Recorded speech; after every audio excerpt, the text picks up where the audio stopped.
Hello मेरे प्यारे विद्यार्थियों, माँ अम्बे कोचिंग चैनल पर आपका स्वागत है।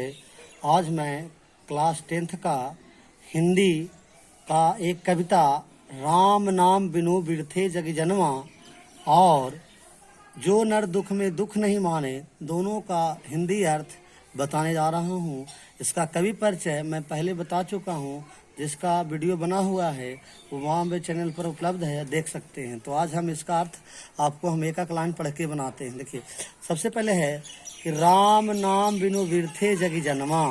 राम नाम, राम के नाम, बिनु मने के बिना, बिरथे मने बेकार, जगे मने संसार, जन्मा मने जन्म लेना। राम के नाम के बिना जग में, संसार में जन्म लेना बेकार माना जाता है। कैसे भाई? तो देखिए आगे समझते हैं। राम नाम बिनु बिरथे जग जन्मा, राम के नाम के बिना संसार में जन्म लेना बेकार है। जन्मा मने जन्म लेना, जगे मने संसार, बिरथे मने बेकार, बिनु मने के बिना। अब कैसे बेकार है? क्योंकि हम लोग जानते हैं कि राम को आदर्श पुरुष, पुरुषोत्तम माना जाता है, भगवान के दर्जा प्राप्त है। तो बिना राम के नाम लिए हुए हिंदू में जो होते हैं उनका कल्याण नहीं माना जाता है। इसलिए गुरु नानक जी जो इस चैप्टर को लिखे हैं, उन्होंने राम की भक्ति पर जोड़ दिया है। ऐसा नहीं है कि राम के नाम को लेने वाले लोगों का जग संसार में जन्म लेना बेकार हो जाता है, बल्कि वो राम की महिमा, राम के गुणगान को बढ़ा चढ़ा करके भक्ति को अपना शब्दों में किए हैं कि राम के जन्म लेते हो लेकिन जीवन में राम का नाम नहीं लेते हो तो जन्म लेना व्यर्थ माना जाएगा, बेकार समझा जाएगा। तो इस चैप्टर जो राम नाम बिनु बिरथे जग जन्मा है, उसमें राम भगवान की बड़ाई प्रशंसा किए हैं गुरु नानक जी ने। तो राम नाम बिनु बिरथे जग जन्मा, राम के नाम के बिना संसार में जन्म लेना बेकार है। भिक्षु खवै, भिक्षु बोले, बिनु नावे, निह फलु मटी भ्रमना। देखिए, भिक्षु खवा यानी खाया गया भोजन विष के समान हो जाता है। जब आप राम के नाम नहीं लेते हैं तो खाया हुआ भोजन विष के समान हो जाता है। भिक्षु बोले, बोला गया वाणी विष के समान हो जाता है। बिनु नावे निफलु मटी भ्रमना। और जब राम के नाम आप नहीं लेते हैं तो आपका मट्टी मन होता है बुद्धि, भ्रष्ट हो जाती है, भ्रमना भ्रष्ट हो जाती है। पुस्तक पाठ व्याकरण वेखनाए, संध्या कर्म निकाल करे, बिना गुरु शब्द मुक्ति कहाँ प्राणी, राम नाम बिनु अर्जी मरे। कितना हो व्यक्ति पुस्तक पाठ व्याकरण पढ़ ले, संध्या का क्रिया कर्म कर ले, लेकिन बिना गुरु के शब्द को मुक्ति नहीं होने वाला है। और राम नाम के बिना लोग घिसट पिसट कर मर जाते हैं। अर्थात इसका मतलब हुआ कि व्यक्ति कितना हूँ अपने जीवन में पुस्तक पाठ व्याकरण खुद पढ़ ले, सुबह शाम का क्रियाक्रम भी करे, लेकिन बिना गुरु के शब्द के ज्ञान के उस प्राणी को मुक्ति नहीं मिलने वाला है। और राम नाम के बिना व्यक्ति घिसट कर मर जाता है। यानी यहाँ गुरु की महिमा और राम भगवान की महिमा को दिखाया गया है। तो इसमें आपको शब्द पता चल रहा होगा कि कहा गया कि बिना खाए, बिना राम के नाम लिया खाया गया भोजन विष, बिना उनके नाम का बोला गया वाणी विष। और जब राम के नाम की प्रशंसा नहीं करते तो मट्टी बुद्धि काम नहीं करती है। फिर आगे देखिए, अब यहाँ पर बताया गया है साधु लोगों के बारे में कि अगर आप सच्चा साधु हैं तो कैसे रहना चाहिए, और अगर आप सिर्फ दिखावा करते हैं तो उस चीज़ को यहाँ फर्क बताया गया है कि देखिए, दंड कमंडल शिखा सुत धोती, तीर्थ गबनु अति भ्रमनु करे। दंड मने होता है डंडा, कमंडल मने आप देखे होंगे साधु लोग जो पानी रखने वाला केन होता है, शिखा मने चोटी, यानी जो साधु लोग हैं डंडा रखते हैं, जो कमंडल रखते हैं, चोटी बढ़ा लेते हैं, सुत जनेऊ धारण करते हैं, धोती पहनते हैं, खूब तीर्थ यात्रा करते हैं। तीर्थ गबनुअति भ्रमनु करे, खूब तीर्थ यात्रा कहते हैं, लेकिन राम नाम बिनु शांति ना आवे। व्यक्ति डंडा रखते हैं, कमंडल रखते हैं, सीख रखते हैं, धोती रखते हैं, तीर्थ यात्रा करते हैं, तो ये सब साधु का लक्षण है। लेकिन इतना चीज करते हैं, लेकिन अगर राम का नाम नहीं लेते हैं तो जीवन में शांति नहीं आने वाली। राम नाम बिनु शांति ना आवे, बिना राम के नाम का शांति नहीं मिल सकती है। अर्थात अगर कोई व्यक्ति डंडा नहीं है, कमंडल नहीं है, चोटी नहीं बना, सिख सूती धोती नहीं धारण किए हुए, खूब तीर्थ यात्रा भी नहीं करता है, लेकिन अगर राम के नाम को भजता है तो शांति आ सकती है। और इतना चीज रखते हुए भी अगर वह व्यक्ति राम के नाम को नहीं लिखता है तो शांति नहीं आ सकती है।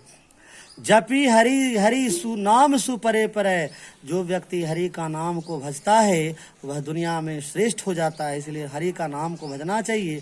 जटा मुकुट तन भस्म लगाई, बसन छोड़ी तन नगन भया, जो व्यक्ति जब साधु जटा बढ़ा लेते हैं, मुकुट लगा लेते हैं, पूरे शरीर पर तन पर भस्म लगा लेते हैं, भस्म के मतलब होती है राख का लेप लगा लेते हैं, बसन छोड़ी तन नगन भया, वस्त्र को छोड़ करके नग्न हो जाते हैं, तो ये तो ठीक है कि वो साधु लोग करते हैं, लेकिन इतना करते हैं और राम का नाम नहीं लेते हैं तो बेकार है, सिर्फ वो दिखावा रह जाएगा।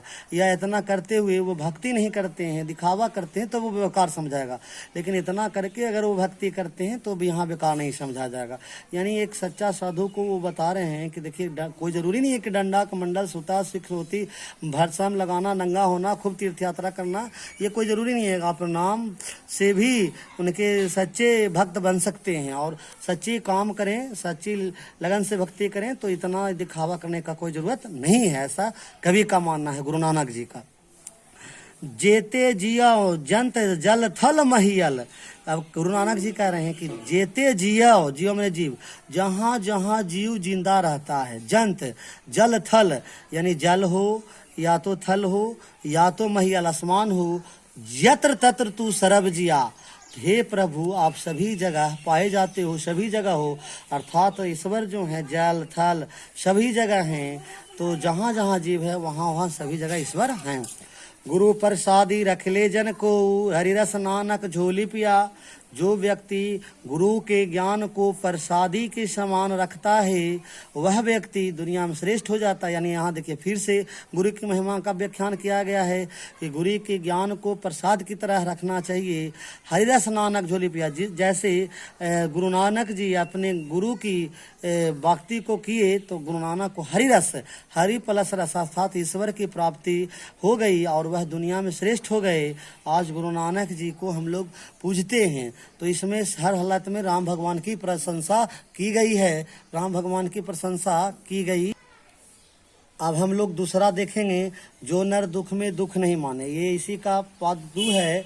जो व्यक्ति दुख में दुख को नहीं मानता है उस व्यक्ति के बारे में गुरु नानक जी क्या कहते हैं, देखिए, जो नर दुख में दुख नहीं माने, जो व्यक्ति दुख में दुख को नहीं मानता है अर्थात दुख आने पर भी घबराता नहीं है, वह एक समान रहता है। और ऐसा कहा भी जाता है कि अगर दुख आ गया घबरा जाइएगा तो भी दिक्कत है, यानी सुख में न ज़्यादा इतराना चाहिए न दुख में ज़्यादा घबराना चाहिए, ऐसा गुरु नानक जी कह रहे हैं। सुख स्नेह अरे वही नहीं जाके, जिस व्यक्ति के पास सुख प्रेम भय कुछ नहीं रहता है, और जो कंचन माटी जाने, जो दूसरे कंचन माटी जाने, जो दूसरे के धन को मिट्टी के समान जानता। देखिए ये देता भी है व्याख्या करने के लिए, तो आपको लिखना पड़ेगा प्रस्तुत पंक्ति, गुरु नानक जी पंक्ति पाठ पुस्तक के नाम लिखते हुए तब व्याख्या करना होगा कि जिस व्यक्ति के पास न तो मोह हो न लोभ हो न तो सुख हो न स्नेह हो न भय हो, और जो व्यक्ति दूसरे के धन को मिट्टी के समान, सोना कंचन में सोना, जो दूसरे के सोना को मिट्टी के समान अर्थात दूसरे की संपत्ति को मिट्टी के समान समझते हैं, वह व्यक्ति श्रेष्ठ होते हैं, वह व्यक्ति महान होते हैं, ऐसा गुरु नानक जी कहते हैं। देखिए, नहीं निंदा नहीं स्तुति जाके, जिस व्यक्ति के पास न तो किसी की निंदा कर, जो व्यक्ति न तो किसी की निंदा करता है और नहीं किसी की प्रशंसा करता है, अर्थात जब आप किसी की निंदा बुरे कर्मों में करते हैं, बुरे कामों में, तो जब वह व्यक्ति अच्छा करता है तो उसकी बड़ाई भी करना चाहिए, यही अधिकार है। नहीं तो ना आप किसी का निंदा करें ना ही तो आप किसी का बड़ाई करें, सबसे बढ़िया।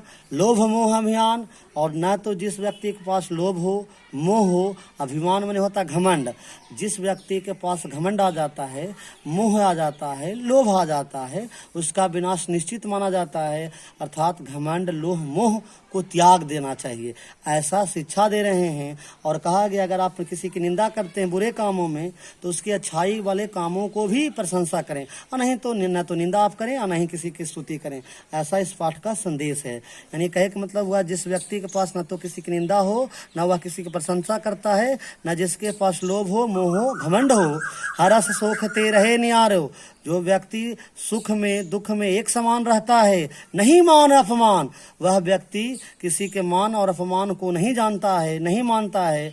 आशा मनसा सकल त्याग के जगते रहे निराशा, जो व्यक्ति अपनी आशाओं को त्याग करके जग में निराशा से प्रसन्न रहता है, निराश नहीं रहता है, वह व्यक्ति श्रेष्ठ माना जाता है, वह व्यक्ति अच्छा होता है। अर्थात कभी भी हमें अपने संसार में निराश नहीं होनी चाहिए। और यहाँ पर मनसा का कभी त्याग करें। देखिए, आपके पास इच्छा होगी तब दुख तो आएंगे, ये बात सत्य है। काम क्रोध जेहि पर से, काम क्रोध जेहि पर से नाहिन तेहि घट ब्रह्म निवासा। जिस व्यक्ति के पास न तो काम हो, क्रोध हो और नहीं गुस्सा हो। देखिए, काम, क्रोध और गुस्सा, ये तीनों मनुष्य के अंदर ऐसी चीज है जो उसका विनाश करा देता है। क्रोध तो करना ही नहीं चाहिए, गुस्सा भी नहीं आदमी के पास हुआ। काम मतलब ये काम नहीं समझिएगा, काम के मतलब होता है वो कह सकते हैं लड़की के प्रति मोह माया जो होती है वो चीजें। तो जिस व्यक्ति के पास ये सब नहीं होते हैं, उपयुक्त बताई गई बातें नहीं होती है, उस व्यक्ति के शरीर में ब्रह्मा का निवास होता है। यहाँ से क्वेश्चन भी बन जाता है कि ब्रह्मा का निवास किस के शरीर में होता है। तो जो व्यक्ति सुख में दुख में एक समान रहता है, जो लोभ मोह घमंड से त्याग कर देता है, जो दूसरे की संपत्ति को मिट्टी के समान मानता है, जो सुख दुख में एक समान रहता है, जो न तो निंदा किसी करता है नहीं तो किसी का स्तुति, उसके शरीर में ब्रह्मा का निवास होता है। गुरु कृपा जेहि नर पे, जिस नर पे गुरु की कृपा हो जाती है, किन्ह तिन्ह यह जगती पिछानी। वह व्यक्ति इस संसार में सभी को पीछे छोड़ सकता है। अर्थात यहाँ गुरु की महिमा और ज्ञान की महिमा बताई गई है। जब आप पर गुरु की कृपा होगी तो गुरु आपको ज्ञान देगा, और जब गुरु की कृपा हो जाएगी तो आप संसार में सभी चीज़ों को पीछे छोड़ते हुए आगे निकल जाएंगे। नानक लीन भयो गोविंदो, नानक के गुरु देखिए गोविंद थे।